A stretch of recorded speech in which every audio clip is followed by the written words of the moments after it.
Hola, hoy explicaré dos procesos fundamentales en las células, la fotosíntesis y la respiración celular.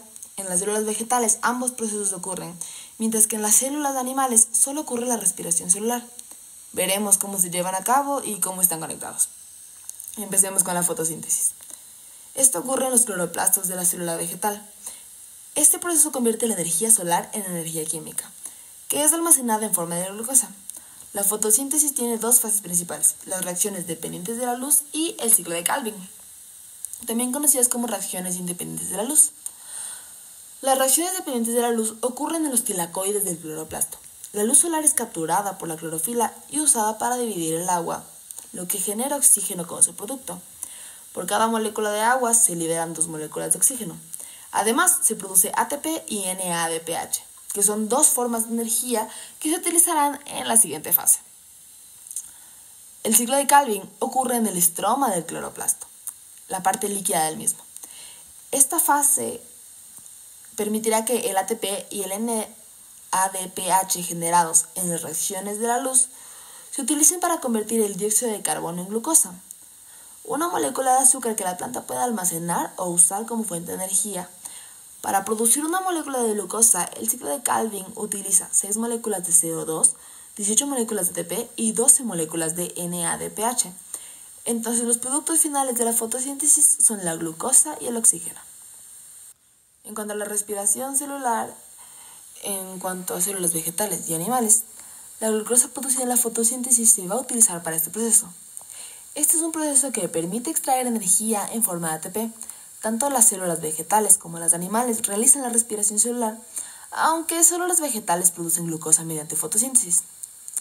Fase 1. Glucólisis. La respiración celular comienza con la glucólisis que ocurre en el citoplasma de la célula. Aquí, una molécula de glucosa se divide en 2 moléculas de piruvato, generando un total de 2 moléculas de ATP y 2 moléculas de NADH. Después de la glucólisis, el piruvato se transporta a la mitocondria, donde se convierte en acetil-CoA, liberando una molécula de CO2 y produciendo una molécula de NADH por cada piruvato, o también podemos decir que se generan 2 NADH por cada glucosa. Esta es conocida como la oxidación del piruvato.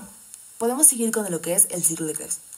El acetil-CoA entra en el ciclo de Krebs, que ocurre en la matriz mitocondrial.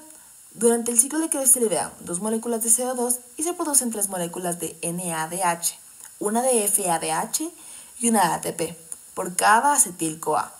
Como cada glucosa genera 2 moléculas de acetil-CoA, el ciclo produce en total 4 CO2, 6 NADH, 2 de FADH y 2 de ATP. Fase 3. La fosforilación oxidativa. La última fase de la respiración celular es la fosforilación oxidativa, que ocurre en la membrana interna de la mitocondria. Aquí el NADH y el FADH donan electrones y al pasar a través de una serie de proteínas generan una gradiente de protones que produce aproximadamente 34 moléculas de ATP. Al final de esta fase, los electrones se combinan con oxígeno para formar agua, produciendo un total de 6 moléculas de agua por cada molécula de glucosa. Entonces, los productos finales de la respiración celular, partiendo de una molécula de glucosa, son aproximadamente 38 moléculas de ATP, aunque en promedio suelen contarse 30-32, junto con 6 moléculas de agua y 6 moléculas de CO2 como desechos. ¿Qué conexión existe entre la fotosíntesis y la respiración celular? La fotosíntesis y la respiración celular están conectadas entre sí.